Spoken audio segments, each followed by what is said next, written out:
మా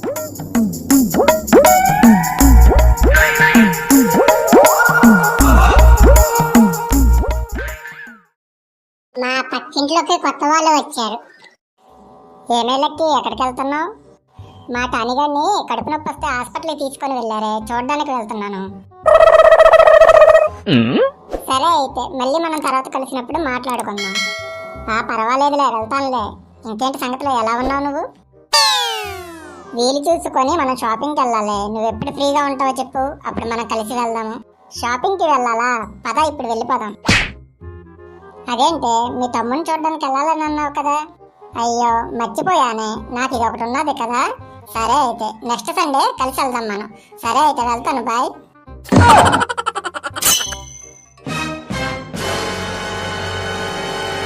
అయ్య బాబా, నాన్నగారు ఏంటండి మనం లేని టైం చూసి ఎవరో చేతబడి ముగ్గేసి వెళ్ళారు. కొంపదీసి మన ఇంటికి ఏం చేతబడి చేశారా ఏంటి?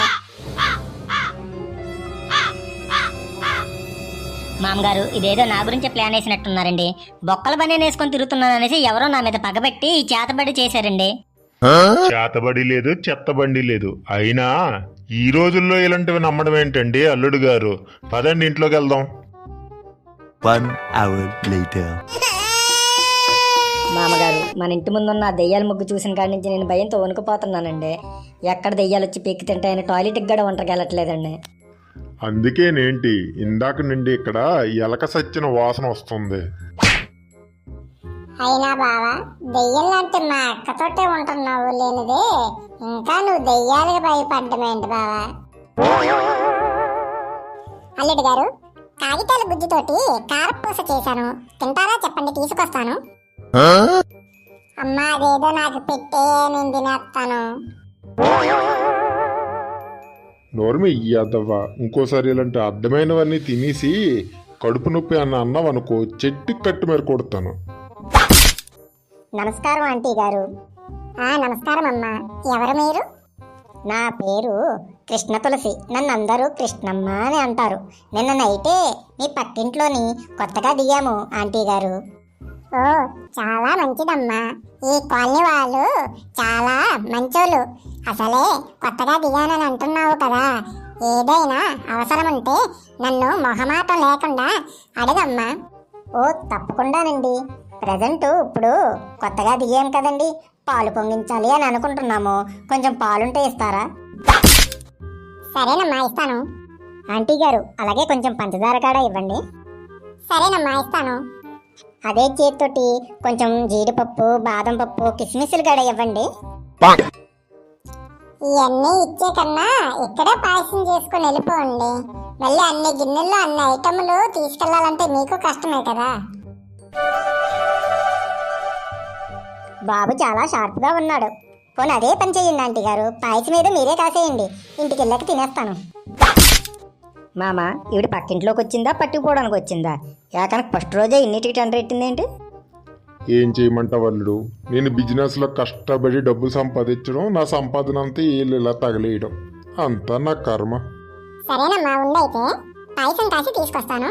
అవును అంకుల్ గారు, నేను వచ్చినప్పుడు ఏవో దెయ్యాలు భూతాలని భయపడుతున్నారు, ఏంటండి అవి? అదేం లేదమ్మా, మేము హాస్పిటల్కి మా వాడికి కడుపు నొప్పి అనేసి వెళ్ళాము. 2 రోజుల తర్వాత ఇంటికి వస్తే ఇంటి ముందు ఎవరో ముగ్గేసి దీపాలు పెట్టారు.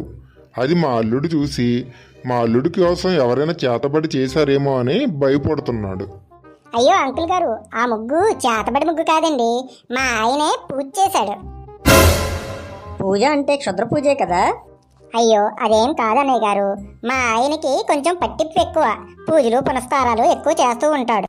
ఈ ఈదిలోకి మేము కొత్తగా వచ్చాము కదా, అందుకే అలా ఈది మధ్యన ముగ్గేసి పూజ చేస్తే ఈ ఈదికి మంచి జరుగుద్దని, అలాగే ఆ ఈదిలో ఉన్న మా ఇంటికి మంచి జరుగుద్దని, అలాగే ఆ ఇంట్లో ఉన్న మాకు మంచి జరుగుద్దని మా ఆయన నమ్మకం.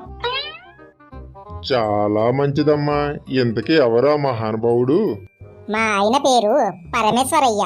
ప్రస్తుతం ఇంట్లోని కొత్తగా దిగాము కదా అని సిరి సంపదలు ఎక్కువగా ఉండాలనేసి లక్ష్మీదేవి పూజ చేస్తున్నారు. జై జై లక్ష్మి జై లక్ష్మి జై ధరలక్ష్మి సిద్ధించు గమ గమ జై వరలక్ష్మి జై కరలక్ష్మి జై మహాలక్ష్మి వే.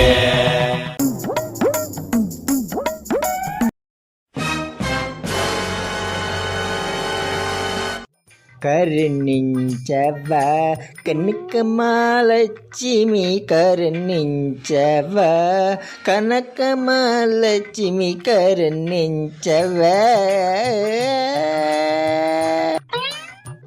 ఏమండి? ఏంటి తులసం, పిలిచావా? లేదు, అరిచానండి. పూజలో ఉన్నప్పుడు అలా అరవడాలు పిలవడాలు చెయ్యొద్దని నీకు ఎన్నిసార్లు చెప్పానా? అరవకపోతే ఇంకేం చేయమంటారండి? ఇక్కడ మీ రాగాలకి బయట జనాలందరికీ రోగాలు వచ్చిపోయేటట్టున్నారండి. ఎంత మాట అన్నావు తులసం.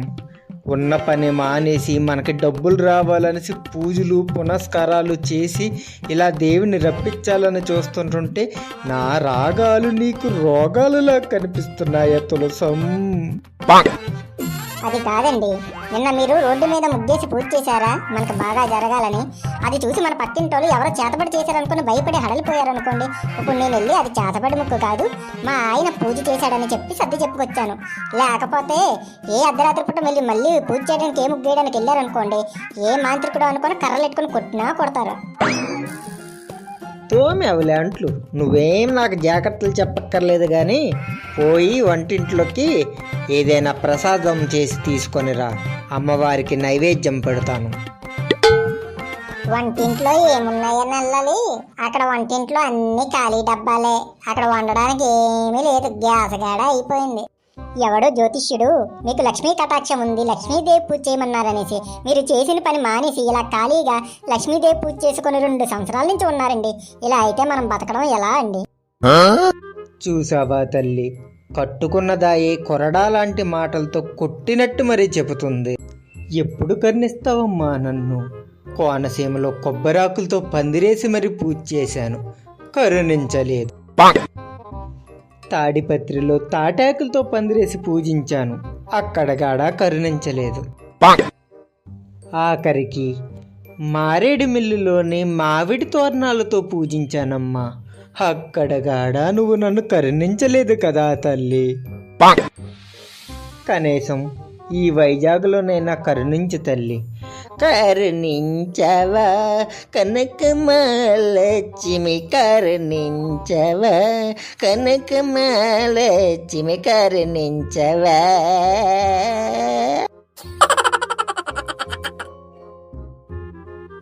ఏంటి వెన్నెలా, ఎక్కడికి వెళ్తున్నావు? ఇంకెక్కడికి అమ్మగారు, మన ఇంటికే. ఇంటి పని బోల్డ్ ఉంది కదండి, చేయడానికి బయలుదేరాను. ఇంటి దగ్గర ఎవరూ లేరే, అందరూ హాస్పిటల్కి వెళ్ళారు. టానీగాడికి కడుపు నొప్పి వస్తే హాస్పిటల్లో జాయిన్ చేశారు కదా, ఇదిగో నేను కూడా అక్కడికే వెళ్తున్నాను. పాపం మా తమ్ముడు ఎలా ఉన్నాడో ఏంటో. ఇప్పుడు వెంటనే వెళ్ళి ఆయన చూడకపోతే నా మనసు అస్సలు కుదుట పడదనుకో. అయ్యో అమ్మగారు, మీ వాళ్ళు వచ్చేసి 2 రోజులు అవుతుందండి ఇంటికి, మీరు ఇంకా హాస్పిటల్కి వెళ్తూనే ఉన్నారా? అరే అప్పుడే వచ్చేసారా? సరే అయితే పద, ఇద్దరం కలిసి వెళ్ళిపోదాం. అమ్మగారు, దేక్కోనో పాక్కోనో నేనే నెమ్మదికి వెళ్ళిపోతాను కానీ మీతో అయితే కలిసి రానండి. మీతో కలిసి రావడం అంటే గూడ్స్ బండి ఎక్కి గుజరాత్ వెళ్ళినట్టే.